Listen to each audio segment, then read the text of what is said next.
Hi there, welcome to another video of mine. My name is Paulo Moreira, as you may know by now, and today I bring you a camera that is very weird looking. You know that I have a certain crush on weird looking cameras or weird looking everything, but this one is really weird.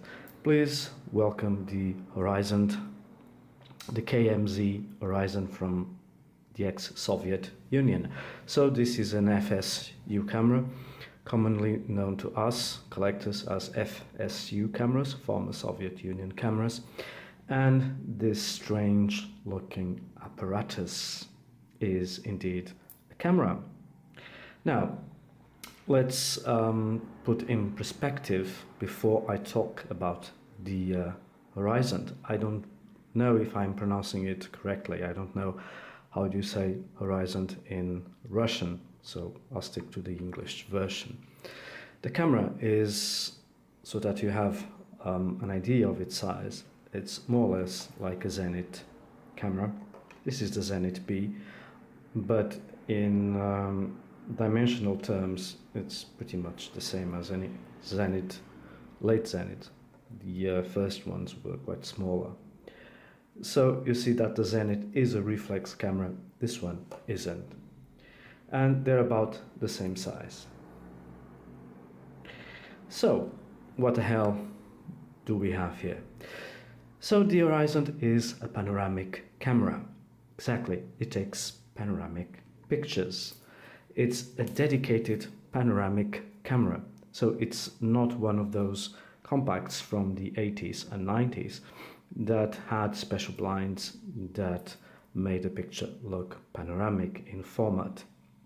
No, this is truly a panoramic camera because it has a very special format of 24 millimeters by 56 millimeters, 58, I'm sorry. And so it's, although it uses 35 millimeter film, it's closer to medium format than it is to the usual and regular 35 millimeter cameras. So the question is, why did the Russians do this? Is this an original Russian idea? No, it's not. So this camera uses a principle of a revolving lens to create a panoramic image, and this principle goes back to the 19th century, so nothing very original there, but the Russians made the process work, and they use it extensively in a series of cameras, this one being one of the most known, and there is another version all in plastic that was available during the 90s, and I still think it's available, but it costs more money, and it's basically the same camera but made in plastic, and it looks uglier to me. Anyway, let's stick to the KMZ Horizont from 1967, and this is a 1967 model, so it's one of the 2,600 and something cameras produced, which in a Soviet camera it's not very good news, but fortunately it works very well. So no problems with early production models, it seems. As you see, the viewfinder is detachable. It slots in this sort of cold shoe taken out of a Zenit camera or some rangefinder camera, I don't know, but it doesn't fit snugly. So you have to be careful because it tends to come out. This one has already met the ground, and so not in my hands, but anyway, the only thing that was damaged was the spirit level, the bubble here. This can be easily replaceable, so I'll get to that one of these days. Without the viewfinder, the camera looks indeed very weird, but also, I think, very well designed, because this is a style where style follows function, or design follows function, so it's very Bauhaus as you wish. So it's you can clearly see that there is something here round, because the camera has this round shape that is replicated at the bottom. The design is very pure, just curves and straight angles, so it's really very nice. So the camera has a lens that unfortunately is hidden from you because it's here. This is a metallic part, and this is how the camera works. Let me see if we just can have a glimpse of the 28mm 2.8 lens that's inside. So, I don't know if you can see it, possibly not. It's a tiny lens, 28mm, but it does not behave like a 28mm lens. So it gives a whooping wide angle equivalent to a 12mm lens. Exactly. So this is not in reality a 28mm lens. Well, it is, but the results that it gives are not those that you'd expect from a 28mm lens. So let's see how the camera is and how it works. So there are very few commands because the lens is fixed in terms of focusing, so it has fixed focusing. So you can play with focusing just by playing with the apertures, and you select the apertures on this ring here, and so the apertures available are from 2.8 to f16. At 2.8, minimum focusing distance is somewhere, around 5.5 meters, which is a lot. But if you close the lens as the camera is intended to be used around f11, then you are in the region of 2 meters, around that, or 1.5 meters. So it's quite acceptable, and you have all the hyperfocal to ensure that the picture is in focus. There's a secondary ring here, and this is for the shutter speeds. You really only have 4 shutter speeds, but you don't need more than that. So you've got 1/30th, 1/60th, 1/25th of a second, and 205th of a second. That's it. Of course, as you may imagine, B is impossible as the lens revolves around the film, so it's impossible to have a B setting. From my experience with the camera, these are really the shutter speeds, all the shutter speeds that you'll ever need. Of course, there is no flash sync. This would cause a huge problem as well. So I'm afraid it's technically impossible. For me, it's a blessing. I hate flash photography. And there is this even smaller ring here on top, which is just for you to know which film you are using. This is just for you because the camera has no metering at all. So you have to rely either on an external metering or in your eyes, which is something that I normally do. This is the shutter button, and no lever advance, I'm sorry. So just a knob, and in order to reset the frame counter, you have to lift the advance knob, and then there is a secondary knob here, and you have to select or find the 0 position so that you can start counting correctly, like this, 1 or even less. What you can expect optimistically are 21 frames from a 36 exposure film, which is not great. But remember, we are dealing with a film format that is not 24 by 36 millimeters, it's 24 by 58 millimeters. So each negative is almost 6 centimeters in width. So that's why the camera is not capable of more exposures. I really didn't achieve those 21 exposures, I'm sorry, but I was close, and mainly that is due to the laborious film loading. So it takes a lot of time, and we waste a lot of time loading this camera, and a lot of film, I mean, and so it's a bit complicated to get good film consumption with this camera. Anyway, let's have a look at the camera inside. And inside it is nothing as you have ever seen, because this shutter is in metal, solid metal, otherwise I wouldn't have my fingers here. And you see that the film plane is curved, so it's not flat, completely parallel to the lens, quite the opposite.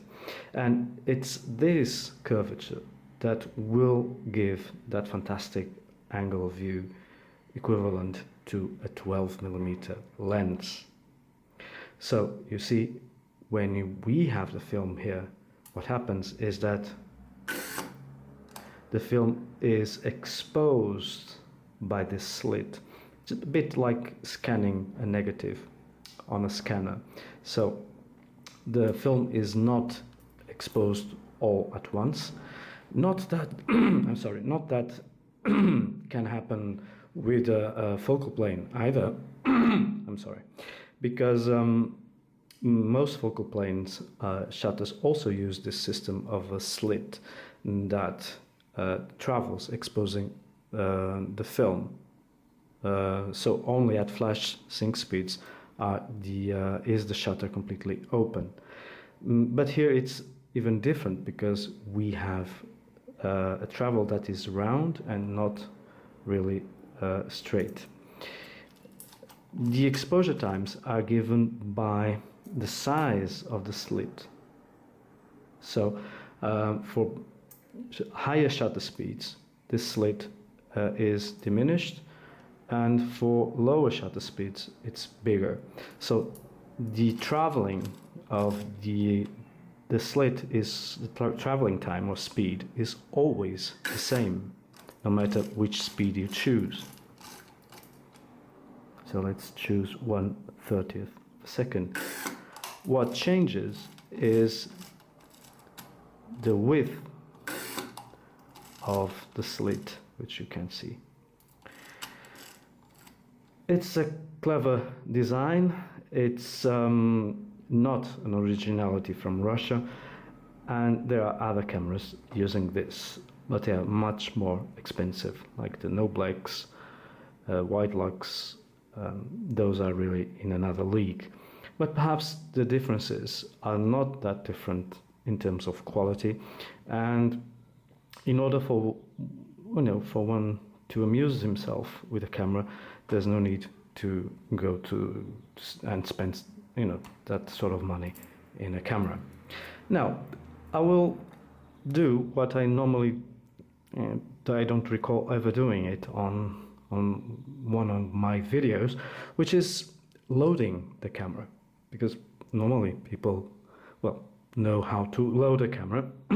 Although of late I've seen that many people coming to film don't know how to load a film.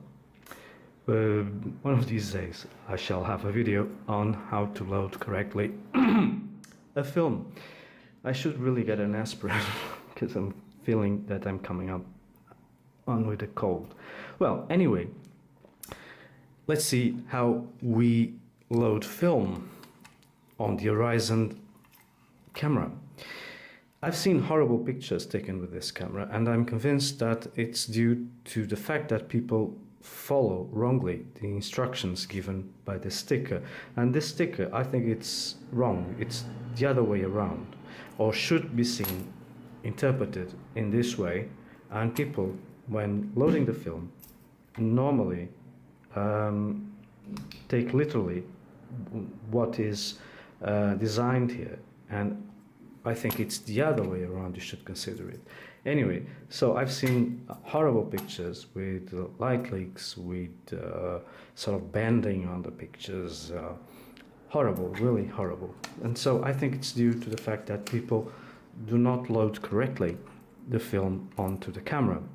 And so I will do this first too, and we'll talk about that later on.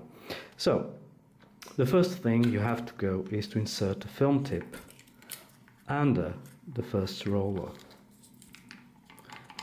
Don't be too horrified, because everything here is in solid metal, so you have plenty of room, and you can touch the shutter, which is okay, because nothing harmful will happen to it, because it's made of solid metal. Then you have to pass the film tip under the sprockets. Okay.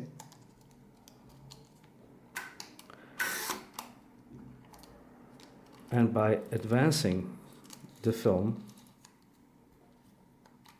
you have the film tip coming up on this side. And in order to have the correct film tension, so that it doesn't become loose inside the camera, press the button to free the film tip when rewinding the camera. And then with your hand, search for the slit where to put the film tip. And now press again the button to free the film tip, so that it goes neatly around here, spool, so there's no slack, and you can start winding it in knowing that it is quite secure, you see? And there is no slack here either. So now the film is perfectly loaded and the camera is set to take pictures. Of course, you can imagine that we lose quite a bit of film doing this, but now it is ready. So when using one of these, sometimes people say that these cameras are problem prone. Perhaps they are, I don't know. This one is perfect, works perfectly. And about the viewfinder is quite nice. It gives, a huge field of view. But more than that, its function is just, well, for framing and tell you more or less about the limits of the image, because there's one thing that this viewfinder can't reproduce. And the thing is, this camera, the Horizon, is wonderful in one way. The results are absolutely, you cannot predict how, you can never know how the picture will look at the end, because the camera reacts to the angles of when you hold the camera, if the camera is straight or not, if the shots are taken horizontally or vertically. This is truly a fantastic camera in that sense, because it's unpredictable. You cannot predict what's the outcome of this camera. I took it to the streets. Of course, again, I only like street photography. And I had a wonderful time, because people just don't know what it is. And so if they don't know what it is, they think you're a fool or something, and so they don't care. And so the camera gave absolutely stunning results, because, corners of streets were transformed into round corners, 90-degree corners, buildings and stuff like that. I've seen pictures from other of my friends taken with this camera, and you can see coastline perfect, the horizon perfectly aligned with the sea, and yet the shore or the beach is completely curved. So it's the results are amazing, and the field of view, it's amazing. and it's a very fun camera to use because you can, it's not stealth as you can imagine, and so this viewfinder only helps you to know where are the limits of the frame, more or less, but nothing more, because it cannot reproduce the results that you'll get from the lens. And so I've taken a few pictures with this camera, and you'll see them at the end of the video, but they're not particularly good, but they do show some interesting things. First, the images are quite unique. Secondly, the lens is very sharp for a fixed lens, so there is no way of focusing, and so I had to rely on the hyperfocal, and even with that the pictures are very acceptable, considering that I used Kodak T-Max 100 developed by myself in Rodinal, so I'm not really super expert, and they were scanned with a flatbed scanner from Epson, so it's really not top of the range model or dedicated to film, but images were quite pleasing, at least to my eyes. So this camera can be really a lot of fun, and today I just felt like sharing this adventure with the Horizon with you. It's been a while since my last video, and so I thought I'd made another one by bringing a new different camera that, although it's not rare, it's not perhaps the cheapest Russian camera or the most available, because it's sort of a gamble. You never know if they have problems with the synchronization of all this drum going around the film or not, so it's a bit of a gamble. But if you land on a good unit like I did, like this one, it really is a fantastically fun film camera, because it really put a smile in my face when using it. It's the opposite of, you know, an all-serious film camera. It's completely the opposite of a lomographic camera, because it delivers really fantastic quality pictures, but yet it has that perhaps lomographic side of it, which is fun and being unpredictable. But unpredictable here refers to the outcome of the image in terms of well, distortion.